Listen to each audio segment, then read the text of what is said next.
Neverwinter is largely a character progression game where you're going to have to gear your character up, gain certain statistics, and there are so many different things at this point that you need to upgrade in order to balance your stats and optimize your character so you can fulfill your role as best as possible. For example, on a bard here, I'm trying to maximize my damage output, and there are particular stats you want to focus on. There are certain best gear items that will help fit with it as well. And so in this video, I'd like to go over my 32 steps that you should take to maximize your character. Now this is going to be across all of the roles, whether you're playing a DPS character or you're playing a healer character or a tank character. And I'm not going to go in depth on what statistics you want to be picking up and what gear, as I'm leaving that to my separate optimization videos. There'll be a link in the description where you can watch my videos where I go through all of these 32 steps in depth, a bit more, broken down into 5 parts, with the 4th part going over optimization for your character. And so let's begin with this picture just here with my table of all 32 steps. Starting out where you just want to begin the game, you get a base 5,000 item level, and we'll be going all the way down, you can see, to about 78,000 item level, with a total cost of about 135 million astral diamonds to spend to get there. That's quite a grind. The next step we can see is simply to join a guild. And once you join a guild, you can go to your boons section, and here in the guild stronghold you can activate each 3 of these boons, and they'll give you a total of 3,000 item level. Then you want to go to the Never Death Graveyard Adventure. In this hub area here, just the Adventurers Guild, you'll be able to speak to Mr. Sergeant Knox just over there with the question mark above his head, or exclamation mark depending on what quest he's going to give you, and you go and you jump into the Never Death Graveyard Adventure, and you'll complete all these following quests, just simply continually speaking to the guys with these icons above their head, picking up whatever quests they give you and completing those following the sparkly line. Very straightforward here in Neverwinter. The next up, you go to the Ebon Downs Adventure, Icespire Peak, the Chasm, the Whispering Caverns, and once you've gone all the way down this adventure line, you will pick up certain items as the rewards. You can see here, Ebon Downs will give you your first epic mount, Icespire Peak will give you your first epic companion, you'll get an enchantment with that, and you'll go down and finally complete the Whispering Caverns, picking up another enchantment here. And at this point you should be level 20 once you finish the last quest. And from there on you can see that we're going into Undermountain Adventure. So you should then unlock in your journal here these next adventures, and you can see they do have like an item level requirement for most of them, so make sure you try and meet those requirements. For example, going into Never Death Adventure, you should already be 6,000 item level just by completing the tutorial, and that should lead you all the way down to Whispering Caverns. You shouldn't have a problem to enter those.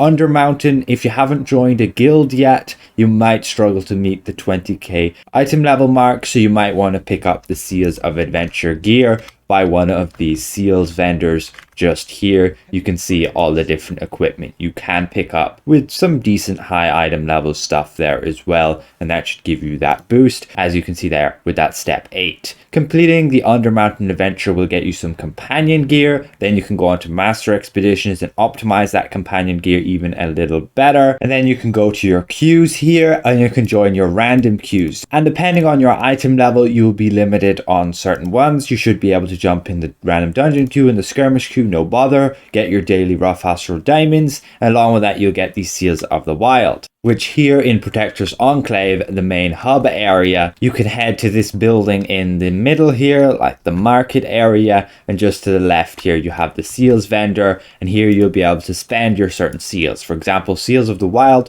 to pick up this nice high item level gear, which will give you that boost there on step 10. Step 11 will just be heading to Lord Neverember here and picking up the Vault of the Nine quest, which again you go and you'll complete up and you'll get a common artifact depending on your class. That'll be like a sigil. For the bard, it's the sigil of the bard, and you can upgrade that if you so wish. They can be pretty expensive, and you might just want to leave it at green for now and not use it. In step 12 you can see we can get some rings from the auction house of just 1,300 item level, completely dirt cheap. In step 13, you can get a neck and waist gear, also from the auction house. You can see here, also very cheap. You have the neck piece there with 1100 item level, and the waist piece also 1100 item level. Make sure you put in here 1100, and then you should be able to find those, no bother. Next up, you want to get 4 epic companions. So you can buy them from the auction house.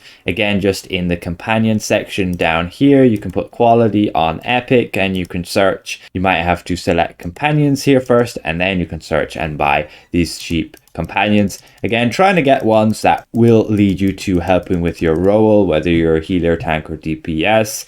Again, recommend going to my gear optimization videos depending on what stats you need for your role. And then you can see next up, you can get a legendary combat enchantment. It gives you a pretty big boost. However, the price has definitely gone up. We can see here when we type in combat, sort it with legendary here, and you'll be able to find these packs. You can see about 1.3 million. They've even gone down since I've last edited this document. They were up at like 1.9 million, so it'll become even more efficient to buy this for getting character progression.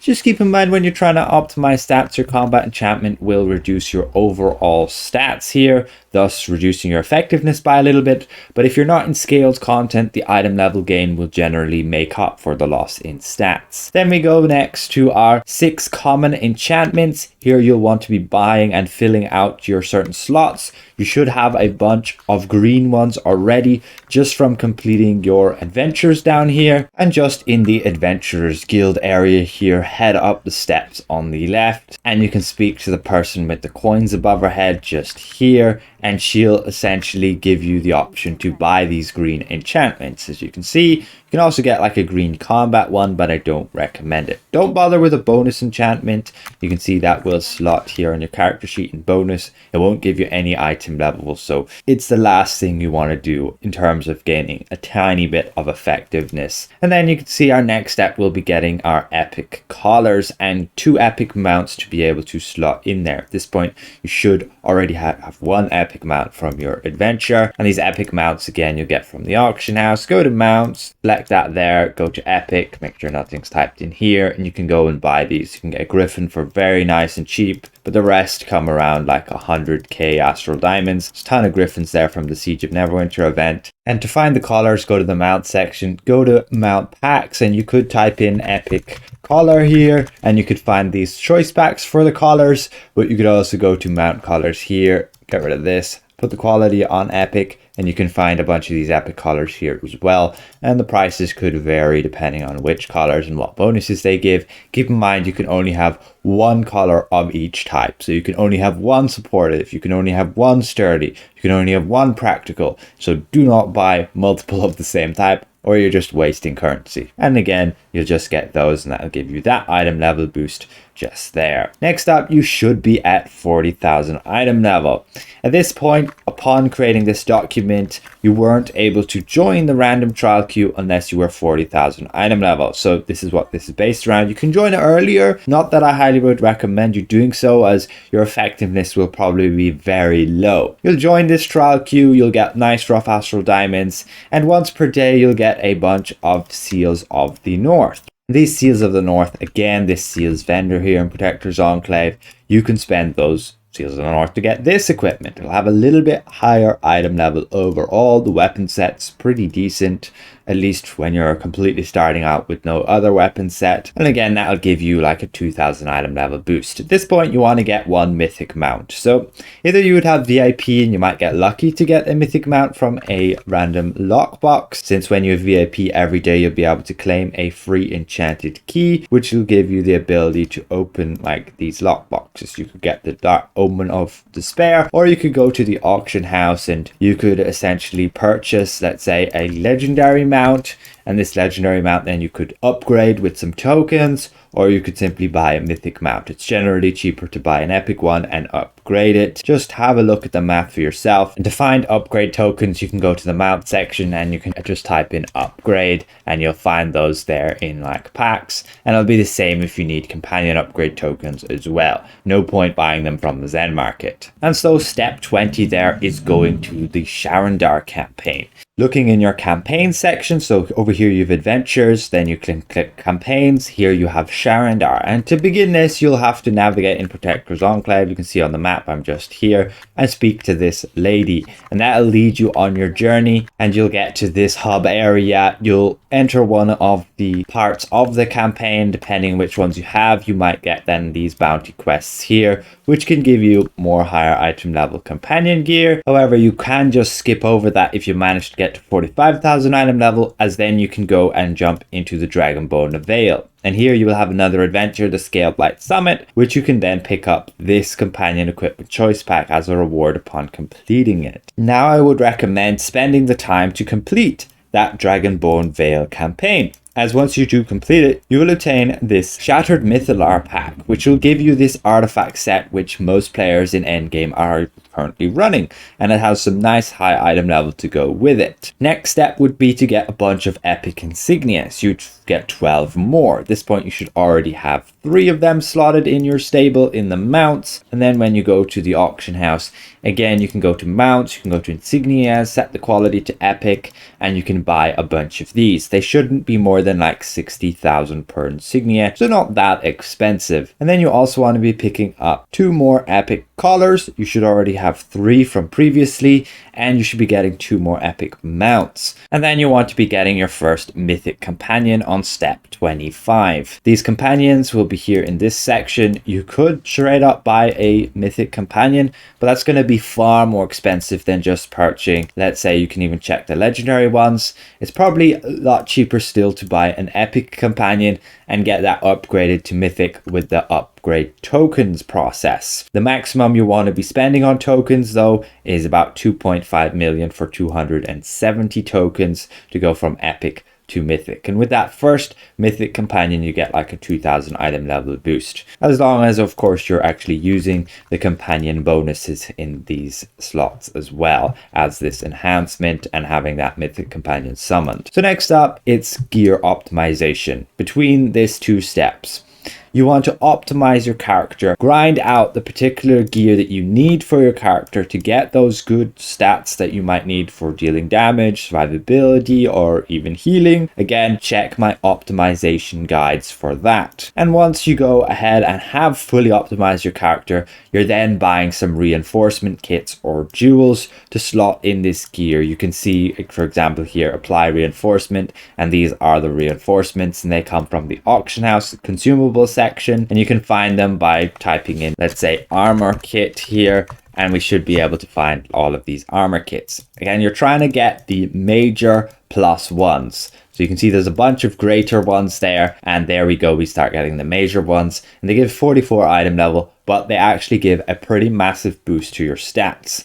And then you could find your jewels as well, and again you want to be getting the major +1s for the extra stats and the item level that they give you, and that gives you a bit of a boost. From there you want to be upgrading 4 of your companions to mythic, and which ones? The ones that you're using to slot in here. For example, we would upgrade our Staldorf to mythic, our Golden Cat to mythic, our Alchemist to mythic, Batiri to mythic, and our Minsk, and that would give us our damage bonuses there. And then you would move to upgrading your artifacts. So you would go and you go to your enchantment section and you'd get 4 of these artifacts upgraded to mythic. Try and have like the Mythallar Fragment, try and have those other high item level artifacts, and at least 1 artifact which is going to increase your party's damage. I've made a video on that, a guide of which artifacts are the best you should be using, so make sure you at least have 1 of those. And you can also look at trying to get ones that people might not use so much, because those rarer ones will be more valued, as you don't want everybody using the same one, as they don't work together. And then we want to be upgrading our enchantments all to mythic, so that will be all of these. Again, you should be able to optimize all your character with all these gears and stuff without needing any enchantments. You could just run with greens, and you can essentially complete all content without these enchantments right now, except the newest trial, the Crown of Keldagon. We all completed Zariel, Tower of the Mad Mage, the Epic Dungeon, or the Advanced Dungeon, Vault of Stars as well. We all did that without these new fancy enchantments. So this is something, again, you do in the end game when you with nothing really else to do except for grinding astral diamonds and farming coal wards with invoking, and that would be about it. You would upgrade your enchantments, pretty massive boost, and then we move on to upgrading insignias as well, all these mythic insignias. Again, you're just buying epic insignias, converting them to dust, and then using that dust to upgrade your insignias all the way to mythic. Try and make sure you have the right insignias for your build that give you the right stats. And then we go to our mythic mounts. You're upgrading all 9 mounts. For example, you might have a bunch of epic ones here. You need 9 more of them on mythic. You should already have 1 of them on mythic as our previous step, just up here, 19. And then we're going to lastly finish off upgrading our mythic companions. We'll just get another 5 of those there, and that will essentially max out our companion bolster, which will just give us an eensy weensy bit more item level. And overall, that is my entire list of how you should go to upgrade your character. All 32 steps. Again, keep in mind, this is my opinion. This is from my analysis and overview of the game, my experience as well, what I've looked at, the prices that were there depending on when I went and made this document, which was indeed a few months ago when I started making these ultimate upgrade series. Overall, again, you can see linked in the video description of this video, there's going to be links to where I go over this entire process more in depth, going through each step with you guys, showing you how much you gain and so on. So again, if you have any feedback or any comments you might want to give newer players starting out, feel free to leave them in the comments below. And with that said, I'd like to give a massive thank you to all of my channel members for helping me keep my channel going. And if I presented this well, consider leaving the video a like. And if you're new around here, consider subscribing.